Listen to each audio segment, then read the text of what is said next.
Olá, este é o vídeo de estreia de uma nova playlist nesse canal. Caiu na OAB, caiu na vida. A gente aqui vai colocar e trabalhar pontos que caem na OAB, em empresarial e tributário, tanto na primeira fase como na segunda, e os assuntos do dia a dia, os temas do dia a dia, e fazer esse link.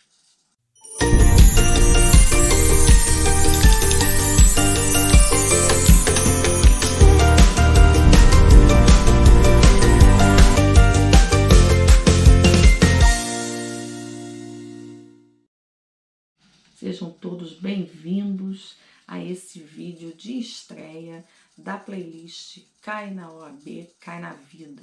Para quem não conhece esse canal, não é inscrito, seja bem-vindo. Espero que goste dessa nova playlist.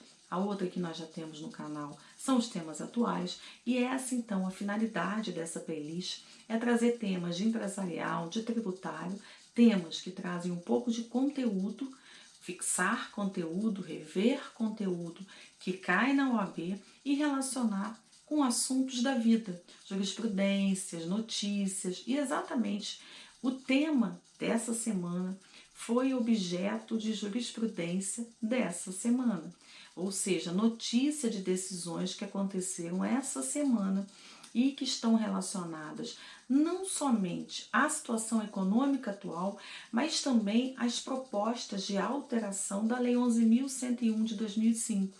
Então, o tema de hoje é recuperação judicial, extremamente necessário no momento que nós estamos e, principalmente, uma situação que já vinha acontecendo de um tempo para cá, de determinadas entidades, de determinadas empresas, não vistas como empresas, tentarem a recuperação judicial, mas por ser uma situação de equiparação, não conseguiram.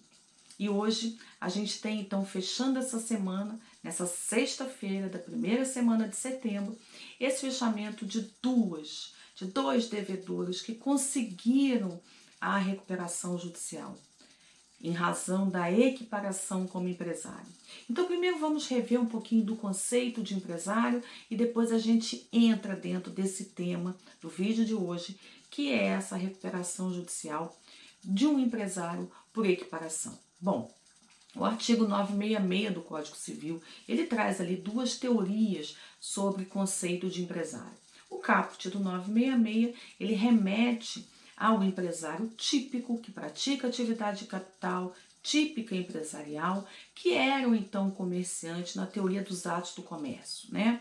Mas a teoria da empresa ela acabou ampliando um pouco mais esse conceito quando saiu do comerciante e virou empresário, de modo que é empresário, então quem pratica uma atividade organizada com intuito de lucro, com habitualidade e profissionalismo, né? E essas atividades de capital que são típicas, nós não temos dúvida que são empresários, né? Circulação de riqueza, produção de riqueza, mercadorias, de modo que o caput é a teoria restritiva que faz uma alusão ao que era o comerciante na teoria dos atos do comércio. E a gente tem no parágrafo único do 966 do Código Civil aquele empresário por equiparação, aquelas atividades que no início são do direito civil, elas não pertencem ao direito empresarial, mas se essa pessoa tem todos os elementos da atividade empresarial, então ela consegue a sua equiparação e, consequentemente, a proteção do direito empresarial. Claro, lembrando que registro não torna ninguém empresário, mas traz a regularidade. Ao trazer a regularidade, traz também os benefícios e a proteção do direito empresarial. Então aqui a gente vai focar nos elementos que caracterizam um empresário. A habitualidade, profissionalismo, intuito de lucro e atividade organizada. A prática da atividade em empresa. E aí, gente, o que acontece? O nosso grande problema aqui é esse fator da equiparação, provar a presença dos elementos e conseguir a equiparação. O empresário rural, desde a crise americana, lá de 2008, 2009, vários empresários rurais aqui no Brasil, na época, muitos entraram em juízo, tiveram dificuldade de obter essa equiparação, alguns conseguiram, outros não, porque realmente existe essa necessidade e existe a necessidade de obter, né, esse reconhecimento em juízo. Ser empresário não é automático, principalmente quando uma atividade não é típica empresarial. E de um tempo para cá, primeiro por conta da crise econômica e segundo por conta de Covid, várias atividades vêm sofrendo, né, economicamente, e naturalmente essas pessoas vêm tentando postular esse reconhecimento, essa equiparação ao empresário e, consequentemente, o deferimento de uma recuperação judicial. E aí é que entra o que nós vamos conversar hoje: entidades sem fins lucrativos. Poxa, mas um dos elementos é o lucro. E como é que é a atividade sem fim lucrativo? Bom, a gente tem que lembrar que, primeiro, uma atividade sem fim lucrativo não é que não tem que ter lucro, mas o lucro tem que ser revertido para a própria atividade e não distribuída para sócios, acionistas e seja lá o que for.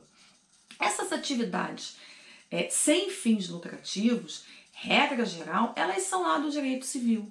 Regra geral, elas não são abrangidas pelo direito empresarial. Mas quando a gente traz a teoria ampliativa do parágrafo único do 966 e consegue provar esses elementos, por que não equiparar e pleitear e deferir uma recuperação judicial? Então, principalmente do ano passado para cá, nós tivemos várias situações em que em juízo não foi deferida a equiparação e, consequentemente, não foi deferido o pedido de recuperação judicial. Mas essa semana nós temos dois casos em que justamente a fundamentação da decisão é a presença desses elementos.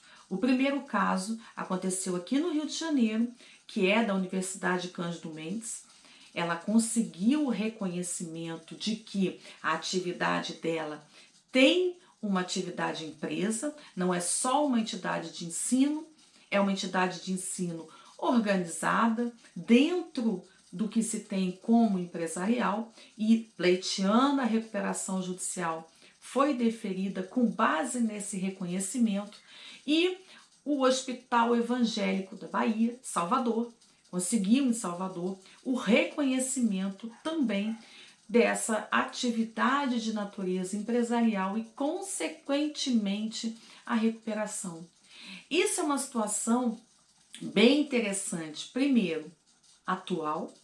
Segundo, envolve dois institutos de empresarial, envolve conceito de empresário na teoria restrita e na teoria ampliativa do artigo 966 do Código Civil, bem como o artigo 1º, os dois artigos, artigo 1º e artigo 2º da Lei 11.101 de 2005.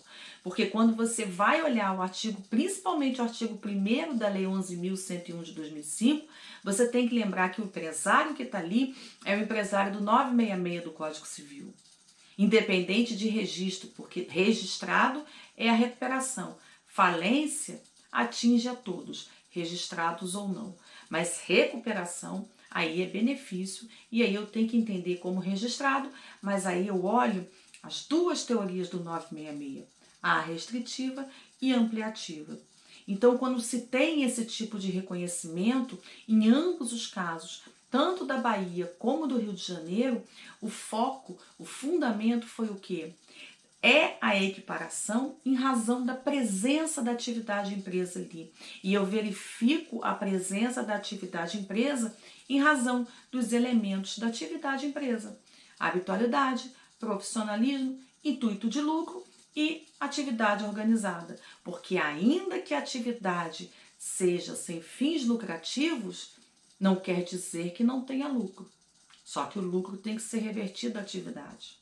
De modo que finalmente conseguiram esse reconhecimento Isso é um pleito que também vem sendo levado numa alteração da Lei 11.101 de 2005. Infelizmente, na última revisão para alteração, não foi inserida essa possibilidade, ainda vai depender de reconhecimento do judiciário, mas é um reconhecimento que é pleiteado de forma isolada. Né? Até ter uma consolidação desse problema, essas pessoas vão continuar tendo que pleitear em juízo a equiparação e conseguir. Mas essas duas decisões já são um marco que cai na OAB, cai na vida. De modo que eu acho que deu para resumir aqui o conceito de empresário na teoria restritiva, o conceito de empresário na teoria ampliativa, a aplicação desses dois conceitos no artigo 1º da Lei 11.101 e como que na prática isso funciona. Espero que tenham gostado desse vídeo de estreia. Até a próxima!